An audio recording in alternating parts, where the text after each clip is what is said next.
Well, here I am again. And this time, things have taken a turn that I never expected. The wedding has been called off. Mark and Denise are no longer getting married. And honestly, I'm still trying to wrap my head around how things got to this point. It all came to a head over something that, in my opinion, wasn't that big of a deal. After the whole wedding dress situation, which, yes, I've come to understand was a mistake on my part, I've been trying to make up for it. I thought I could still help by offering my skills in another area.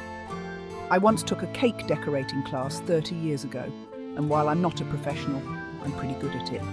I've done cakes for family birthdays and events for years, and they always turn out well. So, I suggested to Denise that instead of spending a fortune on a wedding cake, I could make it for them. I thought this was a great idea.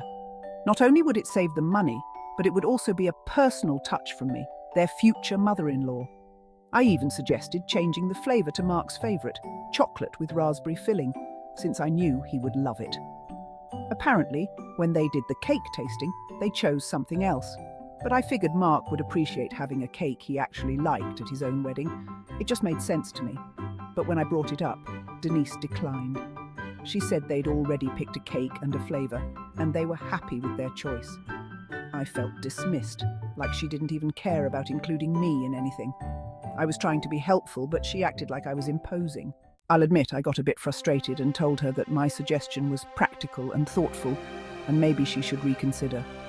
That's when Denise snapped. She very aggressively told me that I wasn't obligated to attend the wedding at all if I didn't stop trying to change things. She said if I didn't back off and let them have their wedding their way, I wouldn't even be invited. I was shocked. I couldn't believe she would talk to me like that after everything I've tried to do for them.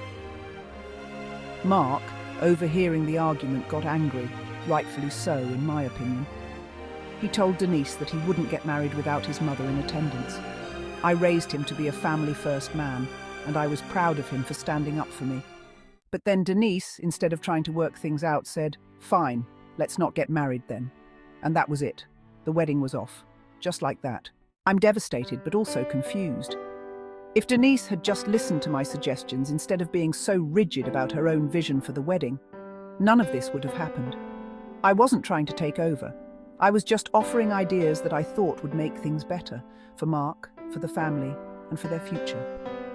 But she refused to compromise. She wanted everything way, and I guess Mark finally saw that. Now, everyone is upset. My husband thinks I should have kept my mouth shut.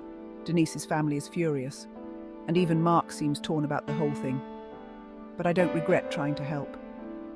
I only wanted what was best for them, and if Denise couldn't see that, maybe it's for the best that this wedding didn't happen.